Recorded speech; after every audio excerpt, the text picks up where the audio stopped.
Muhammad ibn Abdullah wa ala alihi wa sahbihi wa man tabi'a sunnatahu waqtada bihuda ila yaumi liqa'illah, amma ba'du. Subhanaka la ilma lana illa ma 'allamtana innaka antal alimul hakim. Rabbi shrah li sadri wa yassir li amri wahlul 'uqdatam min lisani yafqahu qawli. Allahumma ja'alna mimman yastami'una al-qawla fayattabi'una ahsanah. Amin ya rabbal alamin. Para rawuh, para sesepuh, bini sepuh, jajaran ketakmiran Masjid Agung Baitur Rahman yang kesemuanya kami banggakan dan kami muliakan, wabil khusus guru kita semua Al-Habib Taufik, Al-Habib Waish, Al-Habib Mustafa, dan kesemuanya yang tidak bisa kami sebut satu persatu nama beliau tanpa mengurangi rasa hormat dan ta'zim kami.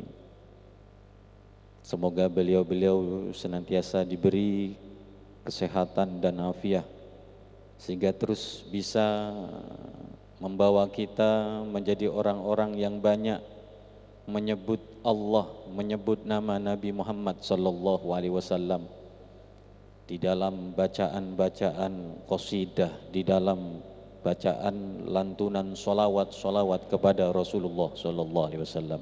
Amin ya rabbal alamin. Bersyukur kepada Allah Subhanahu wa taala dengan ucapan alhamdulillahi rabbil alamin. Bersolawat kepada Rasulullah dengan ucapan Allahumma salli ala sayyidina Muhammad wa ala ali sayyidina Muhammad. Pada pagi hari ini kembali hati kita, langkah kaki kita digerakkan oleh Allah Subhanahu wa taala menuju ke tempat yang mulia, yaitu masjid, di dalam acara rutin kita pada minggu pagi.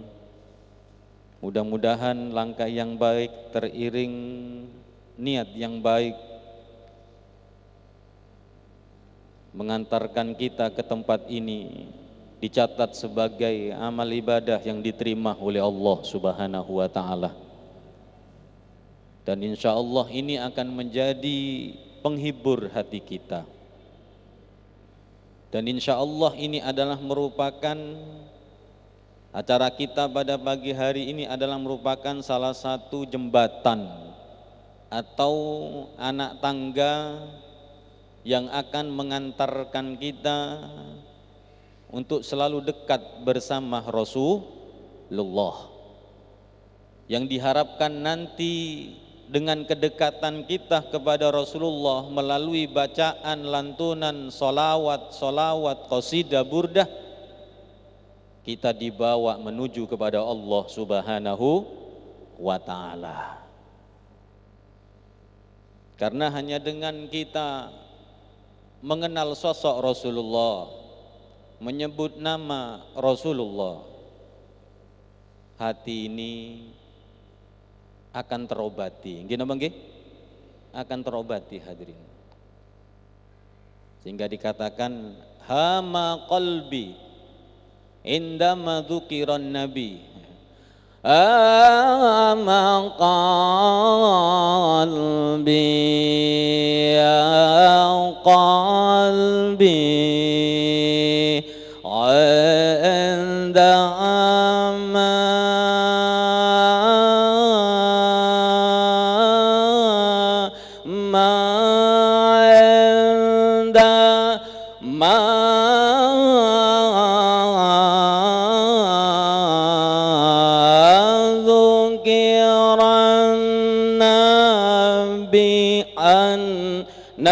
nabil mukhtar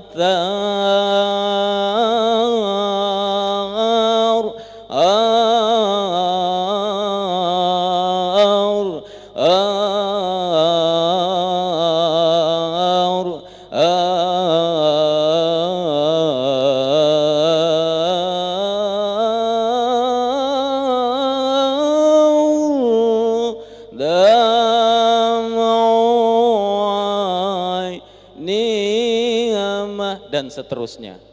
Sholawatan mungkin Pak nggih, mboten ngaji mungkin. Guru sekumpul itu sering menghibur hatinya dengan melantunkan qasidah solawat. Di antaranya solawat andalan beliau dan kebanggaan masyarakat Kalimantan Martapura. Sampai sedaya masyarakat ini ku apal lagu niki Pak Bu. Ini lagu yang terindah dengan nada ciptaan beliau yang begitu luar biasa. Nopo artinya hama kolbi, ya, galau, sedih, galau, hatiku karena rindu, ya, hama kolbi. Ketika disebut nama Nabi Muhammad sallallahu alaihi wasallam, bagaimana kita tidak rindu pecintanya, umatnya yang tak pernah berjumpa dengan Nabi Muhammad, tapi dikenalkan dengan sosok Nabi Muhammad. Ini nikmat yang kita ini semua pernah dirindukan oleh Nabi Muhammad sallallahu alaihi wasallam. Sebentar lagi bulannya akan tiba, bulan Rabiul Awal. Jadi kata beliau, hama qalbi, hatiku sedih, galau, rindu. Karena rindu ketika disebut nama Nabi Muhammad SAW. Sungguh benar-benar rindu hatiku ini. Bahkan sampai dam'u aini, air mataku tak terasa mengalir deras dari celah-celah kedua bola mata karena rindu kepada Rasulullah. Rasulullah hampir setiap hari meneteskan air mata, menangis di hadapan Allah, mendoakan kita semua, rindu kepada kita semua umatnya. Lalu kenapa kita umatnya sedikit pun tak pernah ingin merindukan Nabi Muhammad? Maka sungguh terlalu. Mulane nek kepingin sampean saged nambah rindu, sering hadir majlis biar sering dengarkan suaranya Habib Taufik yang indah, ya. Maulaya sholli wa sal. Itu yang punya Habib Taufik. Kalau saya kurang pantas, Bu. Nggih. Saya merebus milih tadi. Alhamdulillah. Kadang kita mau nangis sendiri tidak bisa, tapi barokain dengarkan suara-suara guru-guru kita atau orang yang diberi kelebihan suara indah oleh Allah, kita bisa menangis. Gini Bang nggih? Makanya sering-sering cari orang yang bisa menangiskan kita karena Allah dan karena Rasul. Karena setiap hari kita sering nangis karena film sinema. Gini Bang nggih? Nek delok film nangis bolak-balik, padahal dia pusing. Gini Bang nggih? Habis gitu yang main film cekakakan nang buri. Iya. Ketika berhasil bisa memukau panjenengan, viral dan lain sebagainya. Mulanya ayo melalui majelis duha, majelis hajat di Masjid Baitur Rahman, kesempatan untuk kita belajar selalu mengantarkan hati kita untuk sambung kepada Allah, sambung kepada Rasulullah sallallahu alaihi wasallam. Pun niki pembukaan. Kita lanjutkan pelajaran kita pada pagi hari ini. Kelanjutan daripada nubdatun min akhlaqihi sallallahu alaihi wasallam, ringkasan, ya, sekelumit ringkasan dari, ya, sekian banyak akhlak-akhlak Rasulullah sallallahu alaihi wasallam. Bismillahirrahmanirrahim. Wa min akhlaqihi, dan termasuk di antara akhlak-akhlaknya Rasulullah, asy-syaja'atu wal iqdam. Beliau itu adalah pemberani dan terdepan. Jadi Nabi Muhammad itu seorang pemberani dan terdepan di dalam menegakkan kebenaran, di dalam menyuarakan kebenaran, melalui amar ma'ruf dan nahi mungkar. Tak takut dengan ancaman musuh, tak takut dibenci musuh, dibenci siapapun yang membencinya. Kalau ini adalah merupakan kebenaran yang datangnya dari Allah, sekalipun nyawa akan dikorbankan. Niku Kanjeng Nabi Muhammad dan pengikutnya, Abu Bakar, Sayyidina Umar, Sayyidina Utsman, Al-Imam Ali karramallahu wajha, para sahabat, para tabi'in, tabi'in, pengikutnya tabi'in, sampai ulama-ulama kita yang menyuarakan kebenaran yang datangnya dari Allah. Ulama-ulama billah, ulama-ulama yang takut kepada Allah, ulama yang takkan merasa hina dengan dihina siapapun, karena mereka mengikuti jalannya orang-orang yang lurus menuju kepada Allah, meniru jejak langkah Nabi Muhammad, berani menegakkan kebenaran. Ini perlu kita tiru, ini perlu kita ikuti, kita kenali mereka. Mulanya dawuhnya Habib Ali bin Muhammad bin Husin al-Habsyi, "A'rif fil haq li ahlil haq wasluk ma'ahum." Katanya Habib Ali al-Habsyi apa Bu? Pak, i'rifil haq, kenalilah, pelajarilah, ketahui, kenali, pelajari kebenaran yang datang dari orang-orang yang hak, orang-orang yang benar. Siapa orang yang benar itu? Nah, ini yang perlu kita pelajari. Kalau sudah kau dapati, kau jumpai orang-orang tersebut yang menyuarakan kebenaran yang datangnya dari Allah, yang tidak takut dengan cemoohan, yang tidak takut dengan dibenci, difitnah dan lain sebagainya, kau ketika mendapati orang tersebut, wasluk ma'ahum, berjalanlah, ikut jalannya mereka, bersama mereka, ikut sampean Pak Bu, insya Allah selamat dari hidup dunia sampai akhirat. Jalan apa jalannya mereka? Fi tariqit tuqa, di jalan ketakwaan kepada Allah, yaitu jalan orang-orang yang mengikuti jalan para pendahulunya, yang pendahulunya terus mengikuti pendahulunya sampai kepada jalan perjuangan Rasulullah sallallahu alaihi wasallam.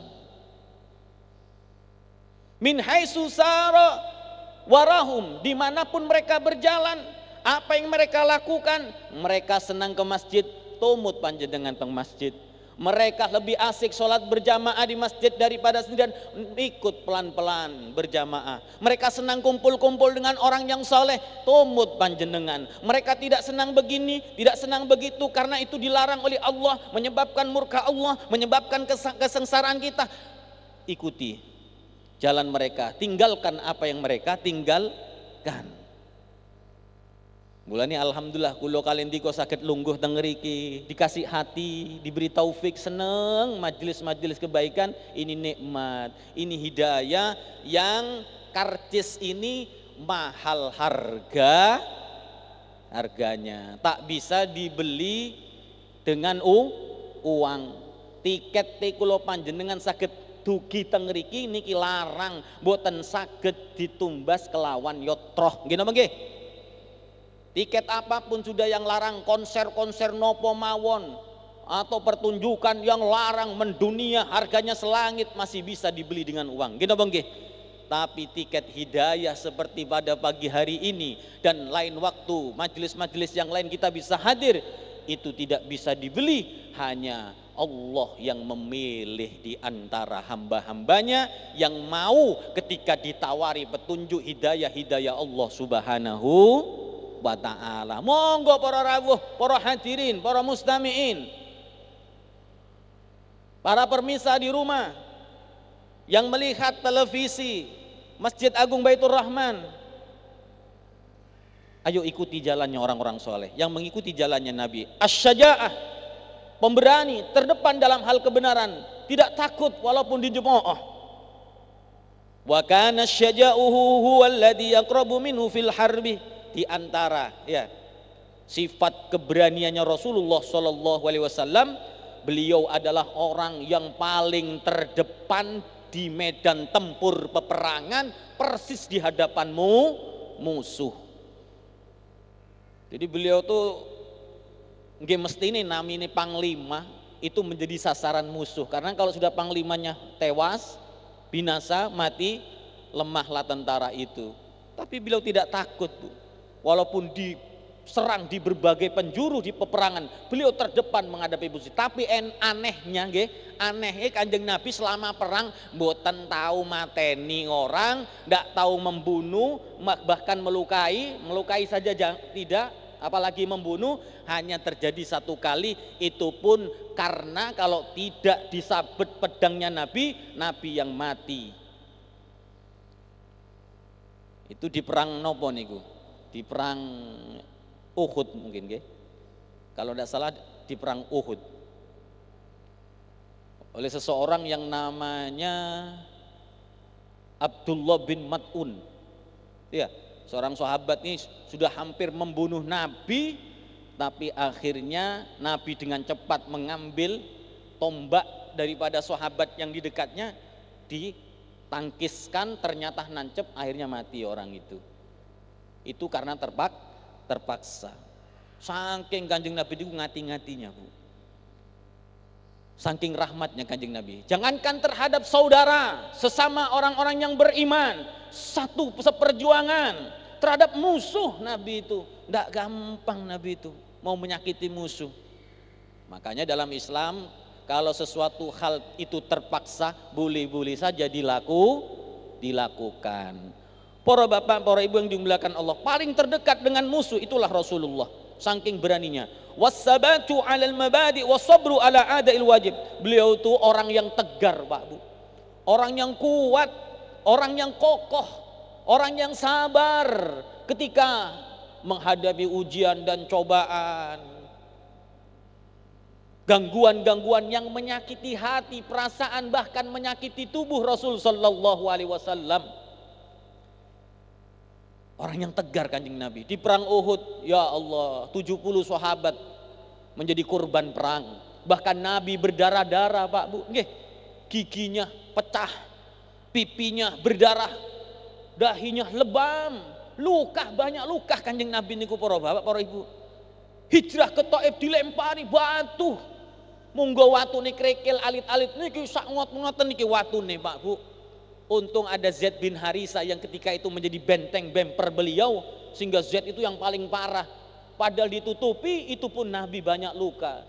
Sehingga panjang cerita niki, sampai-sampai darah beliau ketika hendak menetes ke bumi itu ditadai. Kenapa? Jangan sampai darah Nabi menetes ke bumi, ditakutkan nanti bumi ini murka, ia akan bergoncang, melumatkan dan melulantakkan orang-orang yang telah menyakiti hati Rasulullah, kekasih Allah Subhanahu wa ta'ala. Sabar, Bu, tegar, Bu. Dihibur dengan sahabat-sahabat yang ikut saat itu. Allah niku Kanjeng Nabi tegar, Bu. Kemudian beliau sabar melaksanakan perintah-perintah Allah. Walaupun Kanjeng Nabi niku dijamin surganya, maksum, tapi beliau tidak lantas tenang-tenang, santai-santai, tidur-tiduran, tidak. Kalau kita ingin tahu sholatnya Nabi, nggih, sholat malamnya Nabi itu entah nggak tahu seberapa banyaknya, pokoknya diceritakan di dalam sejarah, beliau kalau sholat berdiri satu malam sampai bengkak sikile, sampai bengkak. Kita sering dengar ini, cerita-cerita ini dikala datang bulan Maulid disampaikan guru-guru kita. Cuma kadang-kala terlalu banyak guyon, akhirnya kurang meresap di hati. Malah sing digoleki mubalek sing yang banyak humor, Pak. Sehingga kurang mengena.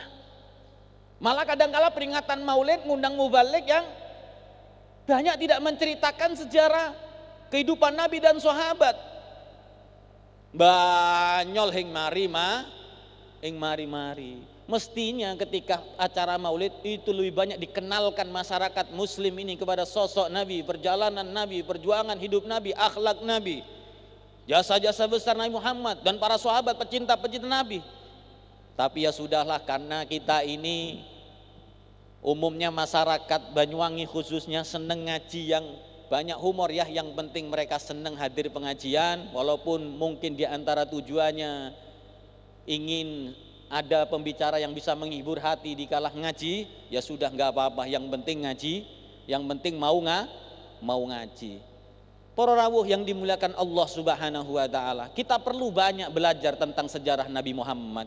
Karena kita ini orang yang belum pernah berjumpa langsung dengan Nabi Muhammad, sehingga tak heran kalau sahabat radhiyallahu anhum begitu kuat imannya karena cintanya yang mendalam. Kenapa cinta mendalam kepada Nabi Muhammad? Karena kenal tahu langsung dengan sosok Nabi Muhammad dan mendapatkan hidayah dari Allah Subhanahu wa taala. Sehingga tidak heran kalau mereka pun hampir mirip seperti Nabi Muhammad dalam kehidupan sehari-hari mereka, dalam ibadah mereka, perjuangan mereka, membantu perjuangan Nabi Muhammad karena langsung ketemu. Kulo sampean yang hidup di akhir zaman, yang tidak pernah melihat langsung Rasulullah, ya tidak ada cara lain untuk lebih mengenal dekat dengan Nabi Muhammad kecuali hadir di majelis-majelis seperti pada pagi hari ini, atau majelis hajat, atau majelis-majelis yang lain di tempat-tempat jenengan. Alhamdulillah, sekali lagi kita bersyukur kepada Allah yang telah meletakkan di dalam hati nikmat taufik, kesenangan, kecenderungan senang hadir di tempat-tempat majelis ilmu, yang dimana akhir zaman banyak orang sudah kayaknya waleh ngurungokaan pengajian, tapi bapak-bapak, ibu-ibu alhamdulillah tetap istiqomah. Jadi Nabi itu, para bapak ibu, sabar.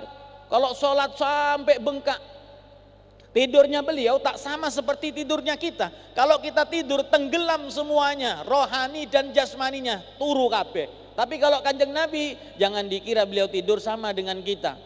Memang matanya terpejam, badannya lurus menghadap ke kiblat, ya, lempeng kanan di bawah, ngadep ke kiblat Kanjeng Nabi kalau tidur, Pak. Tapi mata terpejam, hati nih Kanjeng Nabi melek. Hatinya Nabi tidak pernah tidur, selalu dzikir Allah, Allah. Mungkin kita yang tidak tahu, endah nih tat namine wong tilem ya tilem tat hinggiran. Kalau sampean masuk dunia toriko, belajar dzikir ini, itu Bu, tidur tuh kedengaran bunyi dzikirnya itu. Kalau sudah dawam dzikirnya. Orang-orang hakikat tuh begitu, walaupun lisan tak dzikir, hatinya tuh terdengar. Allah maksudnya. Apalagi Rasulullah sampai bengkak, dan itu ditiru oleh para sahabat radhiyallahu anhum. Bagaimana sabarnya sahabat niru kesabaran Nabi Muhammad dalam hal ibadah. Puasa, ya Allah, Kanjeng Nabi sehari makan, sehari puasa, kadang lebih banyak puasanya. Kalau tidak ada makanan langsung puasa Kanjeng Nabi, Pak Bu. Apa tidak ada sahabat yang niru beliau? Ada, Pak Bu. Bahkan ada sahabat yang kepengen puasa terus sampai ditegur sama Nabi Muhammad sallallahu alaihi wasallam. Jadi itu kehidupan Rasulullah SAW. Kita memang tidak bisa sama persis saja atau mirip-mirip, susah nggih. Yes, pokoknya ada ibadah-ibadah Nabi Muhammad yang bisa kita tiru walaupun tak sama. Sing penting rodok mirip. Itu diantara kesabaran Nabi Muhammad. Banyak kalau kita menceritakan tentang sosok Nabi Muhammad di dalam sabari Kanjeng Nabi beribadah kepada Allah Subhanahu wa ta'ala. Yuragimu biragmil aqabati syadidati wal adiyatil adimah. Jadi beliau adalah orang yang tegar, orang yang sabar menghadapi berbagai macam gangguan, menjalani perintah ibadah. Beliau terus bersemangat mendaki, melewati rintangan demi rintangan yang merintangi beliau di dalam menjalankan kebenaran yang datangnya dari Allah, di dalam menghadapi ujian dan cobaan, terus dilewati oleh Nabi Muhammad SAW.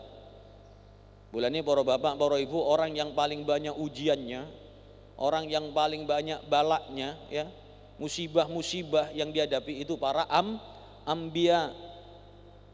Sampai dikatakan inna a'dhamul jaza, sesungguhnya besar tidaknya balasan dari Allah Subhanahu wa ta'ala yang akan diberikan kepada hamba bergantung pada besar dan tidaknya musibah ujian yang Allah timpahkan kepada hamba. Malah nek ana wong urip boten rumangsa boten tahu merasa diuji atau merasa dia alhamdulillah saya bib selama hidup tidak pernah menghadapi ujian.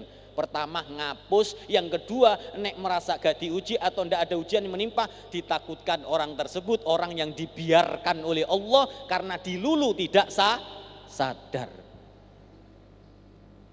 Mulane wong urip teng dunya niki mesti diuji. Kalau diuji sabar, itu saja sudah. Seperti sabarnya orang-orang yang hidupnya, jalannya meniru jalan dan sabarnya Rasul sallallahu alaihi wasallam. Kemudian napa malih akhlake Kanjeng Nabi yang perlu kita tiru walaupun tak sama, yang penting ada kemiripan. Wasidqu wal amanatu fi jami'i aqwalihi wa af'alihi. Beliau itu adalah orang yang jujur, nggih. Orang yang jujur dan amanah. Amanat Kanjeng Nabi niku Pak, Bu. Baik di dalam semua perkataannya ataupun perbuatannya. Hati, ucapan dan perbuatan selalu sama. Tidak berkurang. Sedikit pun tidak berkurang.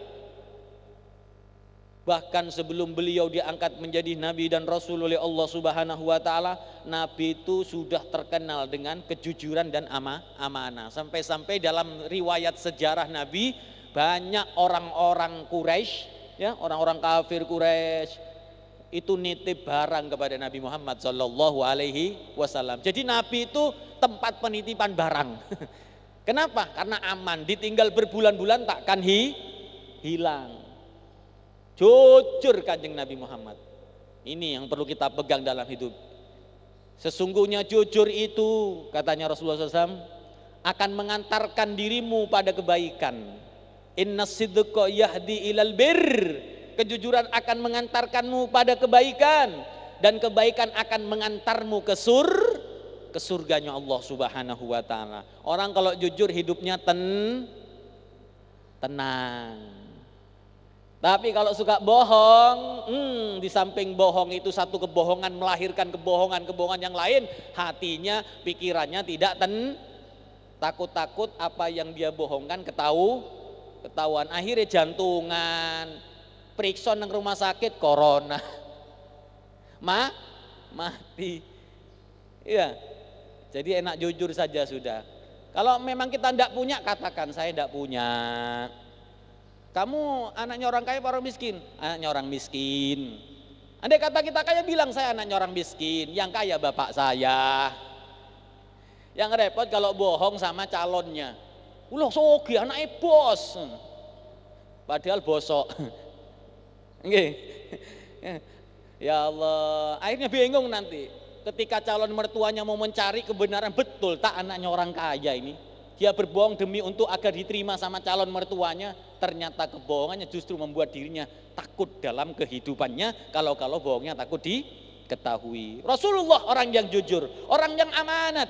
Selalu orang-orang Mekah itu menitipkan apa yang berharga dari barang yang dia miliki ketika hendak keluar kota kepada Rasul. Mulai kecil Nabi Muhammad SAW dipercayai oleh masyarakat Mekah, sehingga hatta istakhara baina qaumihi bilaqabi Muhammadil Amin. Sehingga Nabi niku para bapak, para ibu, masyhur, terkenal di antara kaumnya, kaum Quraisy saat itu dengan lakop Muhammad Al-Amin. Muhammad orang yang terpercaya.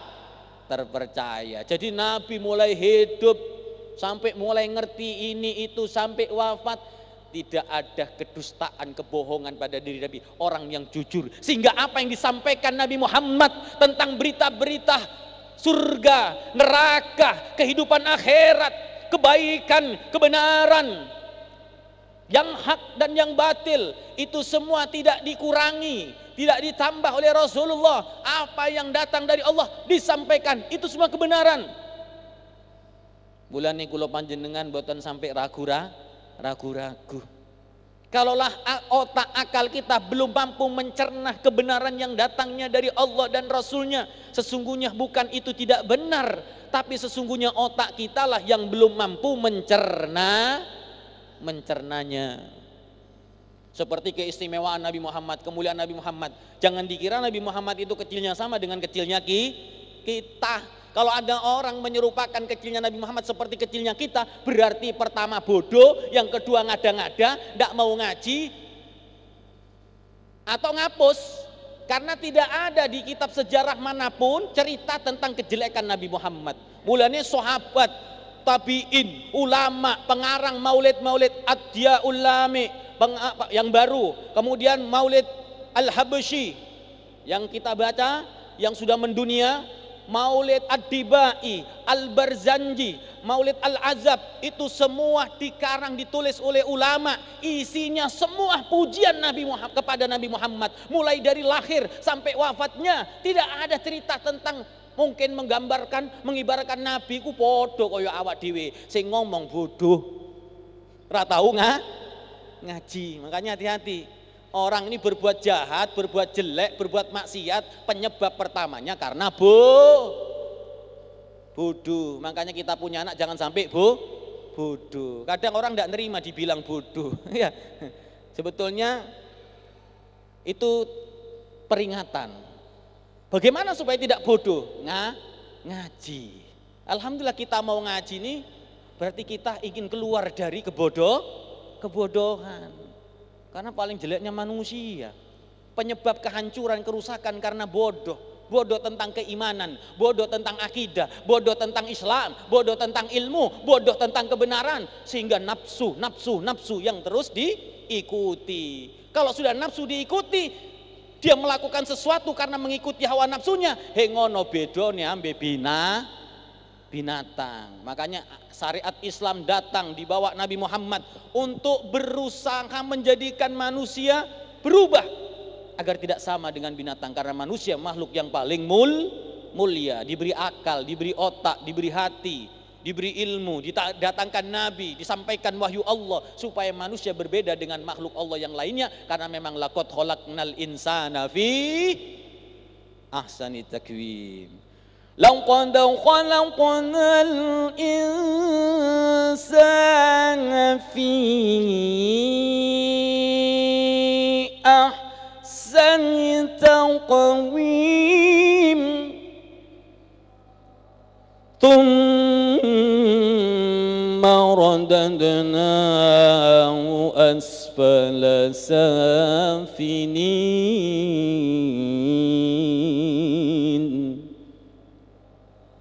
Manusia ini makhluk yang paling sempurna diciptakan oleh Allah Subhanahu wa ta'ala. Tapi kenapa summa radatnahu asfala safilin, kemudian dikembalikan ke tempat yang paling bawah, hina dina, yaitu tanah, bahkan yang lebih hina lagi di neraka? Itu karena sebabnya kebodohannya, dibiarkan bodoh, tidak mau belajar, lalu mengikuti hawa nafsu, menuhankan hawa nafsu, serakah dunia. Tak peduli ini salah atau benar, yang penting dunia saya kuasai. Padahal dunia seberapa yang dia makan, seberapa yang dia pakai, seberapa yang dia bawa ke kuburan. Gini apa nggih? Tidak banyak. Kain kafan hanya 2 meter kali 1 meter. Kadung hing lemu cukup. Adung lemu 3 meter petang meter. Gini apa nggih? Para rawuh hadirin yang dimuliakan Allah Subhanahu wa ta'ala. Kembali kepada kajian.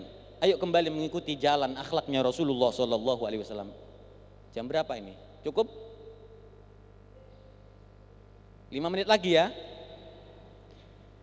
Itu akhlaknya Rasulullah. Jujur, amanah, sehingga terkenal dengan Al-Amin. Orang kalau hidup di masyarakat meniru sifat ini, ndak usah belajar mahabbah. Nggih. Wong kadang kepengin duwe ilmu mahabbah, disenengi kabeh wong, tapi kelakonane bejat. Ndak kira mempan. Ngamalkan mahabbah, baca ayat tentang ayatnya Nabi Yusuf, kersane ganteng koyok Nabi Yusuf. Bismillahirrahmanirrahim. Falamma ra'aynahu akbarnahu wa qata'na aydahuna wa qulna hasalillahi ma hada basyara in hada ila malakun karim wa nur Yusuf miane ganteng koyok Yusuf, wonge cemeng. Kelakuane bejat, yo sing bisa ganteng kaya Nabi Yusuf, yo Pak Guncan Madura nah. Katanya Maduranya tetap malah tambah dimusuh. Walaupun jelek, sebaliknya walaupun jelek, anaknya orang tak punya, tapi jujur, amanah, baik di masyarakatnya, tidak punya amalan mahabbah, senang sholawat, senang ibadah, senang masyarakat marah, merasa aman, malah merasa aman masyarakatnya, seneng ndi kulariku ya Allah, walaupun anaknya wong hing duwe, walaupun yang ganteng, tapi ya Allah, apalagi kalau sudah hilang, wafat, meninggal dunia, kehilangan apa mboten Bu? Kehilangan kita dengan tetangga, masyarakat, orang terdekat yang meninggalkan peninggalan baik. Karena apa? Mau mengikuti akhlaknya Rasulullah Sallallahu Alaihi Wasallam. Kita kehilangan jamaah kita, Haji Sigit, nggih, Haji Sigit, salah satu jajaran ketakmiran meninggal. Mudah-mudahan Allah terima amal ibadahnya, nggih, ditempatkan di tempat yang mulia di sisi Allah, diampuni dosa-dosanya, dan insya Allah beliau termasuk orang yang baik, orang yang kita saksikan baik, karena selalu ada di majelis-majelis yang baik. Amin ya rabbal alamin. Insya Allah min ahlil jannah. Pun yang terakhir, di antara akhlaknya Rasulullah SAW yang perlu kita tiru, kita praktekkan dalam kehidupan sehari-hari, wa kana syadidal khaufi minallahi ta'ala. Beliau adalah orang yang betul-betul takut kepada Allah Subhanahu wa taala. Nabi itu orang yang sangat takut kepada Allah Subhanahu wa taala. Orang yang kalau sendirian lebih banyak menangis, bukan di hadapan halayak menampakkan nangis. Ya, acting nangis. Nangisnya karena sebab terharu ada orang-orang yang menontonnya. Nah, ini kerjaannya artis, gini bagaimana? Ya, kalau ingin tahu nangis yang jujur, yang sebenarnya ketika bapak-bapak, ibu-ibu bangun di tengah malam, duduk di atas sajadah dengan tasbihnya, dengan tangan terangkat ke atas, bermunajat, mengingat dosa-dosa, nikmat Allah yang begitu banyak, dosa yang setiap hari kita lakukan, meneteskan air mata. Teringat kurang berbakti sama orang tua, meneteskan air mata. Teringat belum penuh bisa melakukan sunnah-sunnah Nabi Muhammad, setelah kebayang kebaikan-kebaikan Nabi Muhammad, meneteskan air mata, nangis. Itu nangis yang jujur, yang sesungguhnya para rawuh yang dimuliakan Allah Subhanahu wa taala. Nabi itu sering nangis sendirian, sahabat juga demikian, para wali-wali Allah juga demikian. Tapi kalau di hadapan orang lebih banyak senyumnya, bikin orang lain seneng, bikin orang lain tidak sungkan. Jadi banyak tersenyum di hadapan orang. Tapi pernah waktu-waktu tertentu Nabi berdoa sambil menangis di hadapan sahabat pernah. Cuma abenyaan luweh kathah nangis dikala sendirian. Jadi jangan sampai ada anggapan, beb berarti mboten nangsal wonten wanu beb mau balik niki nangis di hadapan. Bukan tidak boleh, cuma ya nangis yang betul-betul aman nggih, nangis yang sesungguhnya yang betul-betul aman, kepingin aman dari penyakit riya. Nangis di tengah malam. Cuma kadangkala setan datang juga Pak Bu, dibisiki, ngomong setan, koyo hengono koyo riko. Ya. Setan ini kan macam-macam nggih. Kadang datang dari dikala kita ibadah, koyo hengono koyo riko, tangi bengi istighfar. Akhirnya jawab kita, iya yo sing ngono, nawi cuma isu nang tangi bengi. Kenalah penyakit walaupun ndak riak, tapi kena penyakit ujub, nggih. Ujub. Anania, koyo-koyo sing ngono, koyo awake dewek iso tangi bengi padahal lebih akeh, lebih kathah. Gitu begitu. Makanya ini harus hati-hati para bapak, para ibu yang dimuliakan Allah. Takut Rasulullah sehingga kalau berdoa beliau ya Allah meneteskan air mata, membasahi janggut dan bajunya setiap malam. Itu yang menyaksikan istri tercinta beliau Sayyidah Aisyah radhiyallahu an. Bagaimana Nabi kalau sholat, bagaimana Nabi kalau munajat berdoa kepada Allah, menangis. Sampai Nabi itu mengatakan, seandainya kalian mengetahui, melihat seperti apa yang aku lihat, labakaitum kasiran, kamu pun juga pasti akan menangis banyak seperti nangisku, waladhahiktum qalilal, kau akan sedikit tertawanya. Begitu kata Rasulullah sallallahu alaihi wasallam. Tapi karena kita tidak ditunjukkan yang sesungguhnya oleh Allah Subhanahu wa taala tentang siksa api neraka yang begitu mengerikan dan menakutkan, tentang hari kiamat bayangan-bayangannya, tentang akibat disebabkan dosa-dosa, karena kita tidak diperlihatkan sehingga membutuhkan kesungguhan daripada diri kita ini mengikuti jalan mereka para rawuh yang dimuliakan Allah Subhanahu wa taala. Kasirul haya, orang yang pemalu Kanjeng Nabi. Nggih, Kanjeng Nabi itu pemalu. Azimus syafaqah, kasih sayangnya sungguh besar dan agung. Warahmah, jadi kasih sayangnya beliau, perhatiannya beliau, keramah tamahannya beliau, kelembutannya beliau begitu sangat besar, sangat agung. Mulai dari anak yang terkecil sampai yang paling tua, dari yang kaya, lebih-lebih yang miskin, terhadap anak yatim. Luar biasa Kanjeng Nabi Muhammad. Bahkan terhadap musuh orang-orang kafir. Nabi itu rahmat. Nggih. Wa ma arsalnaka illa rahmatan lil alamin.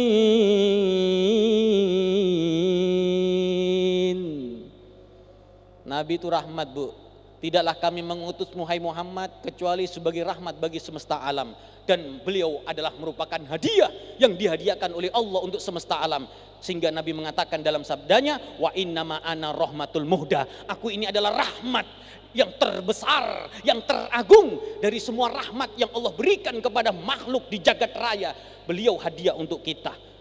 Makanya Imam Al-Busiri yang tadi kita baca, beliau membuat mengarang susunan syair tentang rahmat hadiah berupa Rasulullah SAW. Busyara lana ma'syaral islami inna lana minal inayati roknan ghaira munhadimi lamma da'allahu da'ina li ta'ati bi akramir rusuli kunna akramal umami. Monggo maula ya salli wa sallim da abadan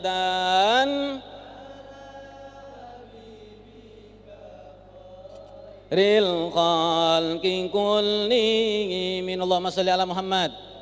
Pun boten usah kata-kata nggih, niki kula sekalian pemanasan persiapan ceramah Maulid nih kae. Pun ngoten mawon Pak Bu, mugi-mugi kang sekedhik niki manfaat, menggugah semangat kita, memotivasi kita untuk menjadi hamba Allah dan umat Nabi yang betul-betul jalannya mengikuti jalan yang sudah dicontohkan dan diajarkan Nabi Muhammad SAW. Mumpung tasih urip teng dunya, sebab nek wis mati akan nyesal karena apa yang sudah kita tinggalkan daripada kebaikan-kebaikan ketika umur diberi kesempatan hidup di dunia oleh Allah Subhanahu wa taala. Hadanallahu wa iyyakum ihdinas siratal mustaqim. Niki mawon ingkang saged kula aturaken, kurang langkung nyuwun pangapunten ingkang kathah. Sapa orana se abunyaan benya manabi bede kecangkolangan pangocak se tak fokus se tak sae aneka sebisa ya toraki walafu minkum wassalamualaikum warahmatullahi wabarakatuh.